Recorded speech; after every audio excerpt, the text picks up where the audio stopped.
Hello there, gang.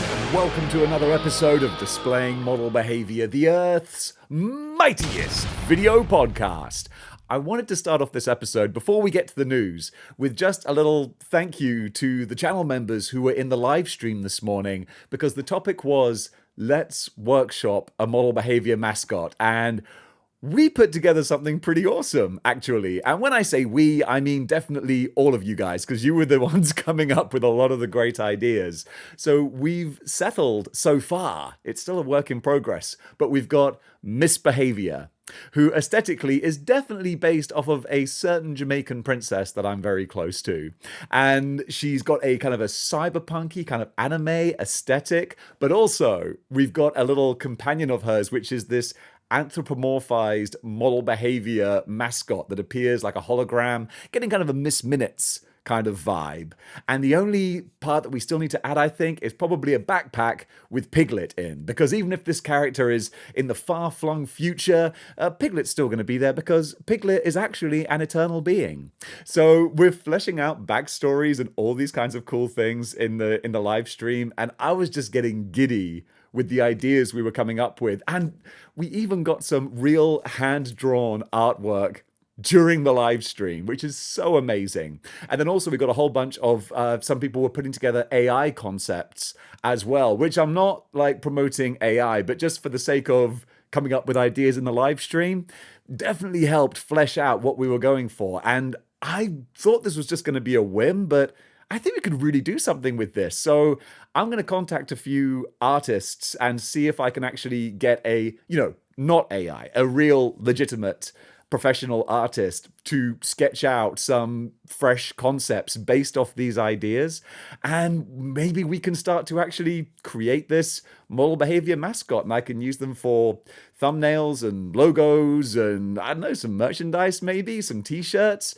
I'm going to try and put this together. So thank you so much, guys, who contributed to this live stream. It was so much fun taking all these nebulous ideas and focusing them into what could be an actual thing. So this was really cool. I really wanted to share it with you. And again, as I said, used a bit of AI during the live stream to come up with ideas, but now I got to find some real, legit flesh and blood artists who we can, pay for their skills and craft and put together an actual channel logo mascot character.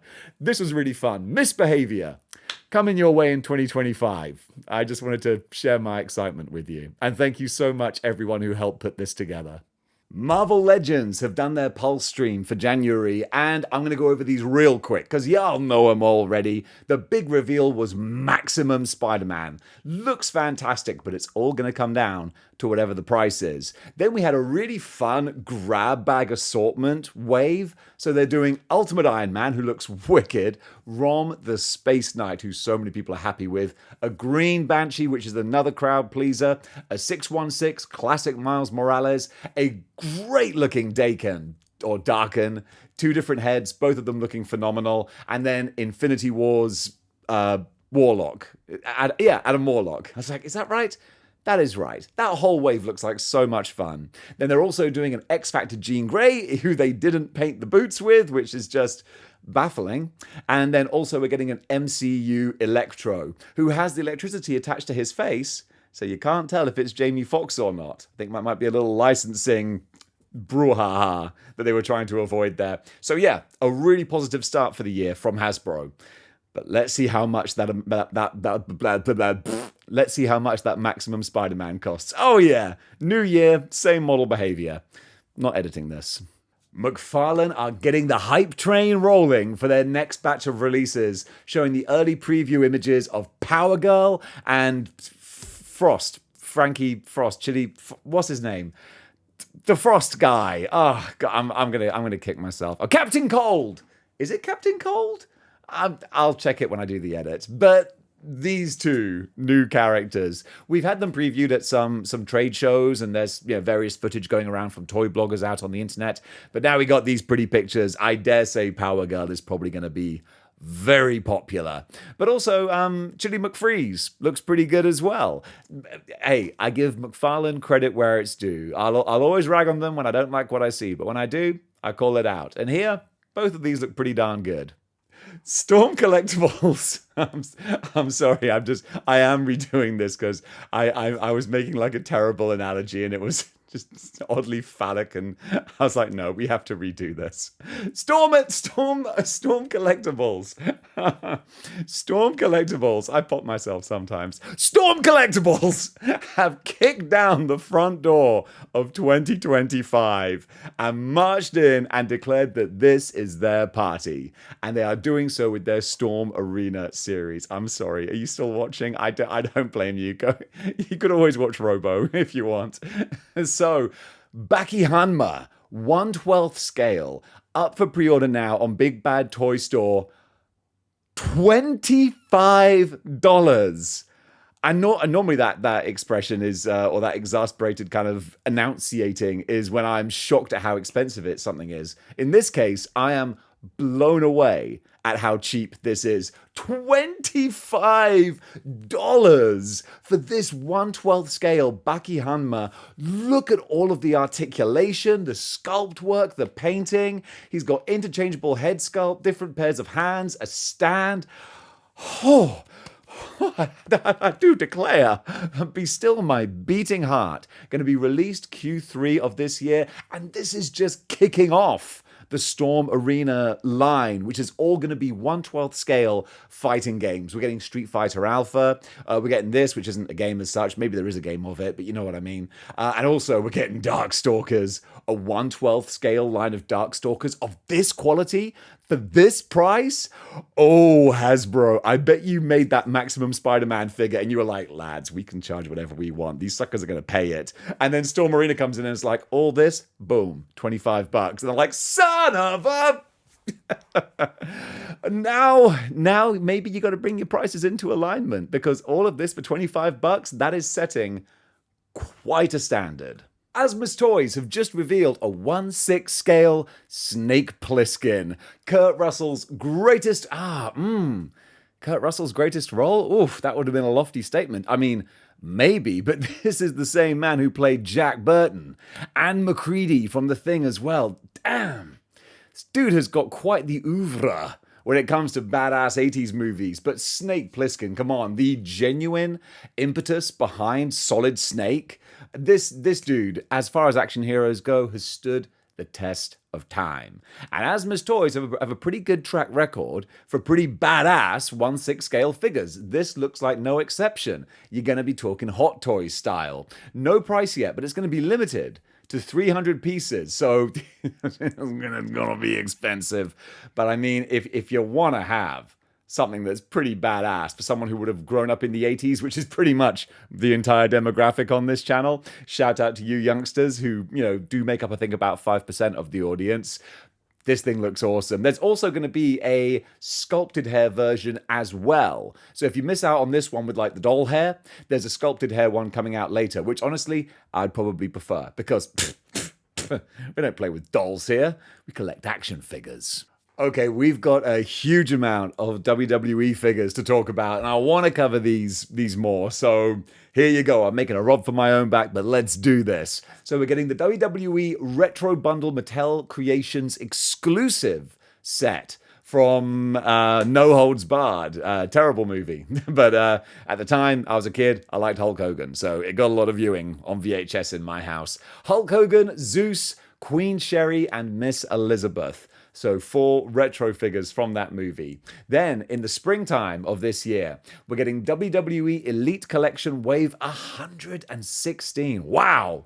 They are prolific. We're getting AJ Styles. We're going to get Randy Orton. And there's a Chase version of Randy Orton also. They're doing Kevin Owens. And actually, I think the Kevin Owens with the screen printing on the t-shirt, that looks great. Jade Cargill, a human being who looks like a walking action figure. Makes sense that she would get one. Lexus King, which is really surprising because, yes, he's the son of Brian Pillman, but To be fair, like, has he done anything that really warrants an action figure? I don't know. Maybe they're just trying to encourage more people to leave AEW. Look, come to WWE, we'll give you an action figure. And also, we're getting his far more talented, I'm sorry, that's mean, but I'll stand by it, far more talented dad, Brian Pillman, from his Hollywood Blonde days. Then also, we're getting WWE Elite Top Picks Mix 3. Easy for me to say. We're getting LA Knight, yeah! Damian Priest and Dirty Dom. Dirty Dom looks super fun, actually. I do love that. There's an NWO 2002 3-pack, Hollywood Hogan, Scott Hall, and Kevin Nash. This is like, I mean, I suppose if you want like a timeline of every major thing, it's good to have, but like this was like the last dying fumes of the NWO coming into WWE. Then WWE Ultimate Edition Wave 25, the Great Muta. Speaking of people who look like action figures, the Great Muta, Damian Priest, and the final boss, Rock. That actually looks real cool. I think the Rock was possibly in his peak form as the final boss earlier last year. And then finally, we're getting WWE Monday Night War Greatest Hits. We're getting a Build-A-Figure of Gorilla Monsoon, who would always talk about people being dropped on their occipital protuberance, or the head. He always threw out these like made-up jargon medical terms to sound clever. Then there was the Ringmaster, Steve Austin. I wonder whatever happened to that guy. Then Ken Shamrock. I always thought he could have been more than he was. And it's just a figure that kind of makes me sad. WCW Bret Hart, which kind of like the NWO from 2002. It's like, this is just the saddest version of Bret Hart. And also, like, further proof that even after all these years, they still can't do a good Bret Hart face. Still looks like he's been stung by a bee. And then finally, we're getting Self High Five, DDP, who actually looks pretty great. So yeah, they've been cranking out a lot of figures, and they're going to keep on doing that. Super 7 are continuing their Thundercats line. We're getting 4 new figures in their Ultimates wave. We are going to be getting, I'm scanning the page like, where are the names? Where are the names, Dave? We're getting Safari Joe. We're getting Nida. We're getting Mule and Berserker Cruncher. This is obviously all characters past the first 2 episodes of Thundercats. Well, I don't recognize them anymore. I knew the core team, and then beyond that, they just become...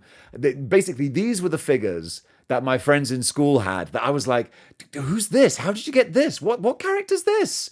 Yeah, I was always very envious of my friends' Thundercats figures. So yeah, these are some later editions, and yeah, they're going to be hitting Big Bad Toy Store January 23rd. Is when you can get your pre-orders in for these. We're heading on back to Anime Island, where Dave is a stranger and will probably get eaten by cannibals, because I don't know my way around the place. But for those of you who do, JM Toys / Joyman Toys, the company that makes the not Captain America and not Sub-Zero and has got mixed reactions for those figures, they are now making Mixmax Hellsing. I guess, I mean, like, Hellsing is the anime, isn't it? But, this is Blood Lord Alucard. So it's not Dracula. Again, they're skirting. They're skirting around the legal copyrights to do what they need to do. And what they need to do is bring us good-looking action figures. So we're getting Hellsing, Alucard, and Anderson. So they're going to be 1/12 scale, which is cool. If they're the same price as their other figures, probably going to be around about $70, give or take. They look real nice, but JM Toys have been a mixed bag over the last year or so. So we'll see what these look like once someone's got them in hand. Toy blogger Isaac Wong has been at an international toy fair, probably somewhere in Hong Kong, I would hazard a guess at saying, and they have got some pretty interesting pictures. Inart Studios have been doing a load of new Batman figures, and some of these look pretty freaking awesome. So they've got some Dark Knight figures, your Christian Bale and Catwoman, but also they've just got a badass looking Arkham Knight as well, plus a whole load of Monkey King type characters, and Bruce Lee as well. I'm not sure if the pictures I'm showing are going to be matching up to what I'm actually talking about, but you're going to see them all eventually. But Bruce Lee, the likeness looks great, especially in the Game of Death yellow jumpsuit.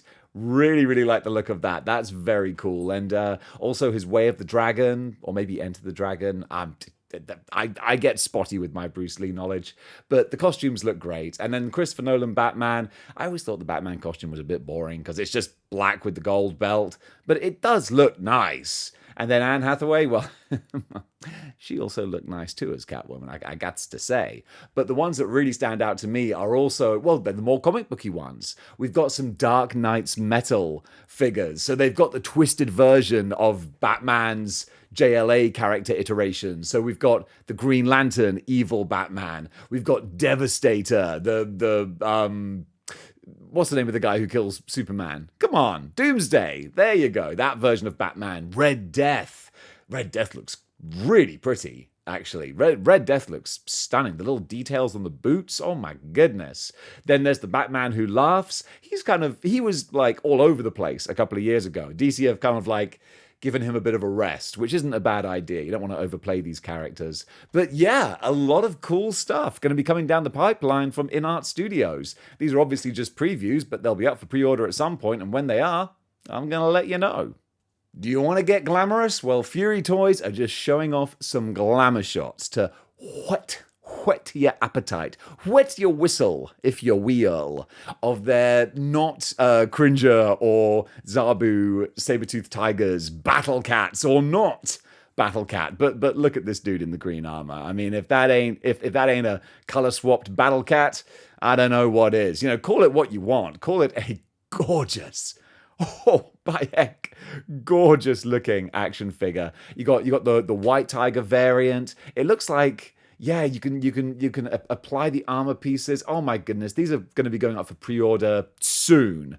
So, you know, keep an eye out. I'll let you know when they are because, oh my goodness, any 1/12 scale sword and sorcery character riding into battle on one of these, oh, that's going to look amazing. Mafex have just shown a little preview image of their upcoming Killmonger figure. Nothing else to go on, but it looks like a good start. Funko Pops, because what the hell?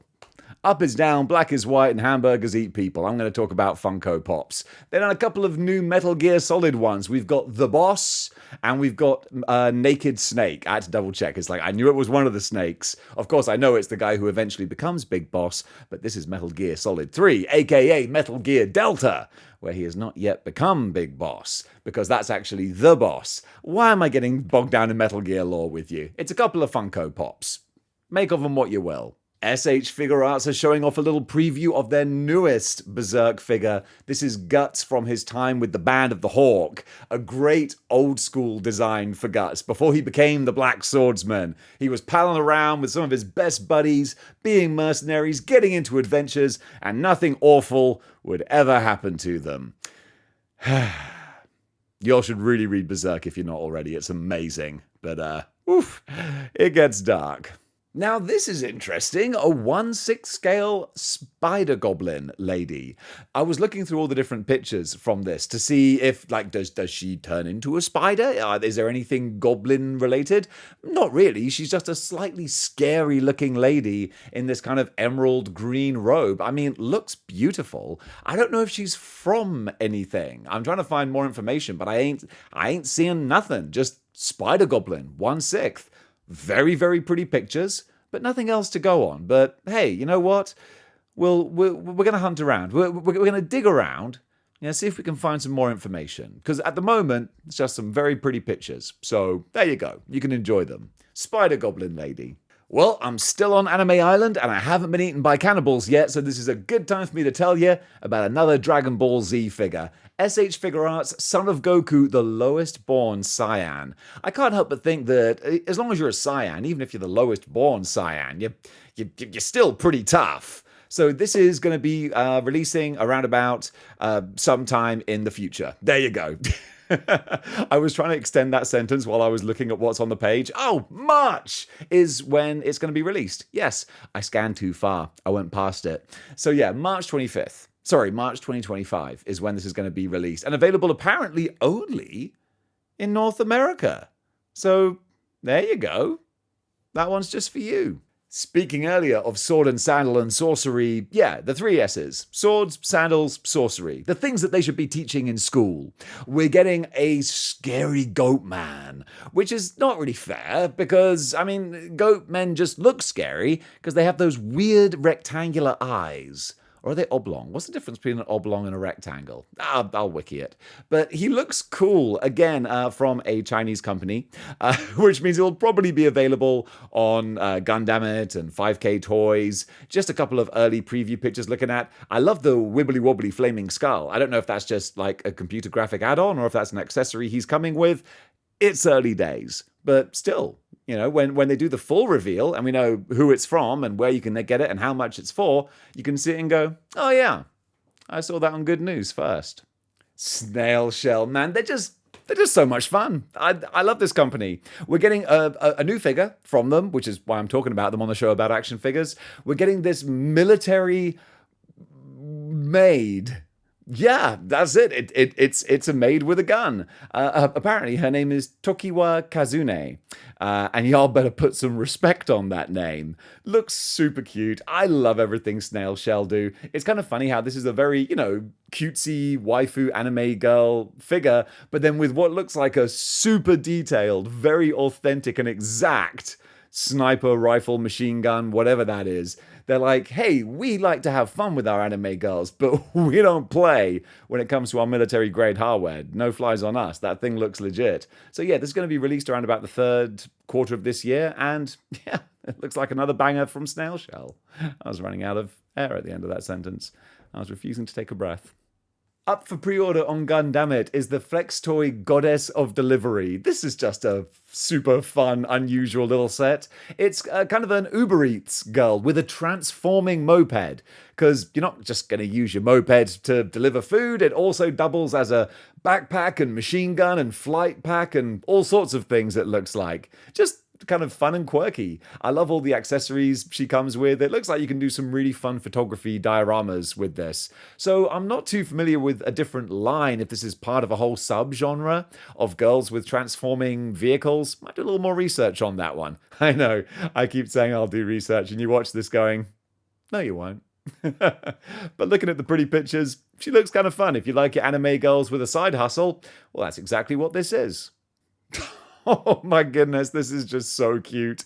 Kotobukiya, to celebrate the 40th anniversary of the Transformers, are doing this Autobot leader Optimus Prime in their Kotobukiya anime girl style.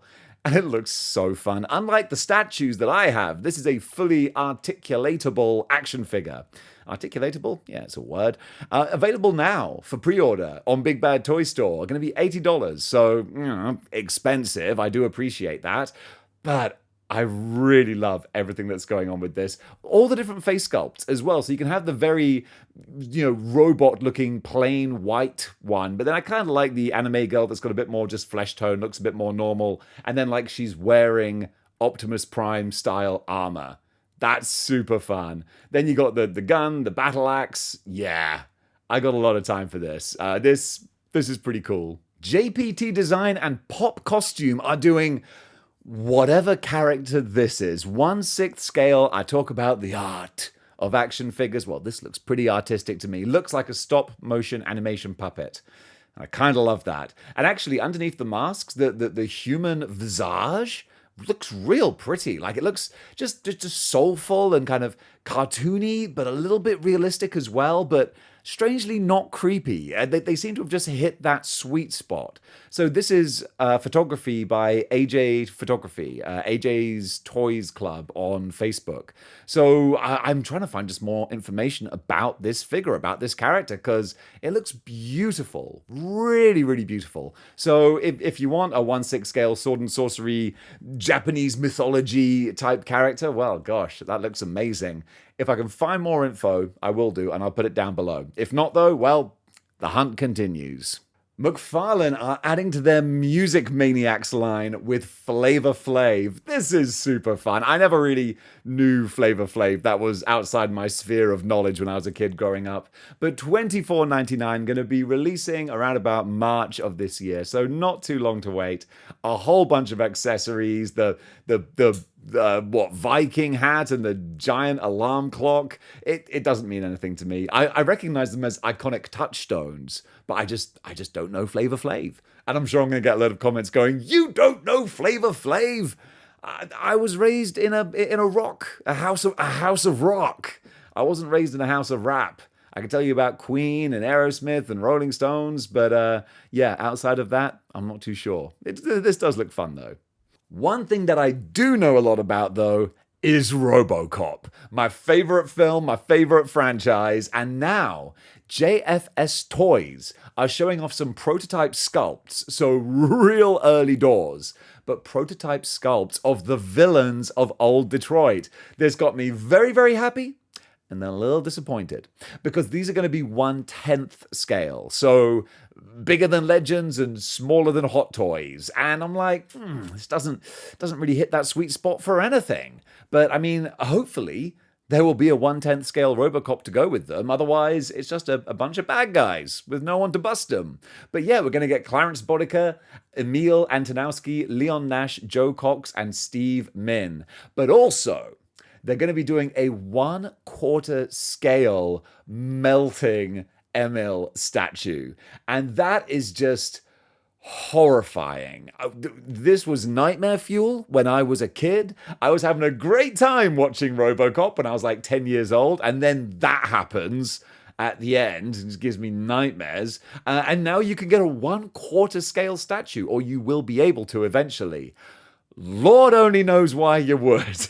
But my goodness, it's great to see more figures and stuff coming from the original Robocop movie.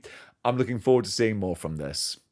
Oh my goodness, drop your linen and stop your grinning. The company behind the Not Death figure, I was trying to conjure it up in my head, but it escapes me. But that company, they're doing war. They're going to war. Oh yeah, we're just getting these early prototype sculpts in, so we are a long way off from ever seeing this up for pre-order, but we will do, because at one point, Not Death was at this stage, and we were getting excited about it, and now he's on my shelf. The same is going to be said for this war dude. Absolutely awesome looking. Love all the details, the sculpting, the intricate detail. I did that politician thing there where I misspoke and then just continued like I meant to say that word. The intimate detail, the intricate detail, it's intimate and intricate, but it looks great. I'm very excited to see more of this as they develop it. Today in Artist Alley, big shout out to Minori Rogue, who isn't actually on Instagram, but they do have accounts on DeviantArt and I think X as well, so you can find their stuff, and when you do, you're probably going to say, oh my goodness, some of these characters have never looked better. It's digital art, but it's not AI from what I can see. It's just digitally painted. I think he has a few videos that kind of show the process, and it's really stunningly done. So he's just started a whole new series of Marvel Rivals characters. God bless that game for inspiring so many artists to cover these characters. And yeah, the work he's doing, absolutely phenomenal. Go give him a follow, but not on Instagram, but wherever you can find him. A second artist shout out I just want to give some coverage to, because I love what they're doing. Norberto, I want to make sure I get this. Norberto Gaetan. Okay, well, you can see his name. Don't listen to my terrible pronunciations. Just look at the name on the screen. And go give him a follow if you like anime, pro wrestling, and comic books, because he's just combining all of these awesome things, or she or they are combining all of these awesome things together, recreating incredible scenes from pro wrestling, throwing in some superhero dynamics in there as well. We've got like a mutant Finn Balor, and we've got Superman fighting Penta and Juggernaut and Magneto. Oh, it's so cool. Yeah, go check this guy out. He's doing such fun work. And folks, that does it for Good News for today. What did you think about the items covered? Comment below. Let me know. And if you like what you see here and you want to see more, then you know what you gotta do. You gotta join the 6-1 Clicks by clicking the like, share, and subscribe button. And if you want to go one step beyond in supporting the channel, well, you can do. That's very nice of you to ask how. You can get yourself a YouTube channel membership. By doing that, you can take part in the near daily live streams that I do with channel members. I'll always do my once a week live stream for absolutely everyone, but if you want a little bit more model behavior in your life, then you can take a channel membership and we can talk shop and shoot the breeze, and you can help me workshop a better script for saying these things, because I always get really awkward. But there you go. Anyway, thank you so much, everyone, for supporting Model Behavior. This is a big year, and I couldn't do it without you. So until next time, keep displaying model behavior.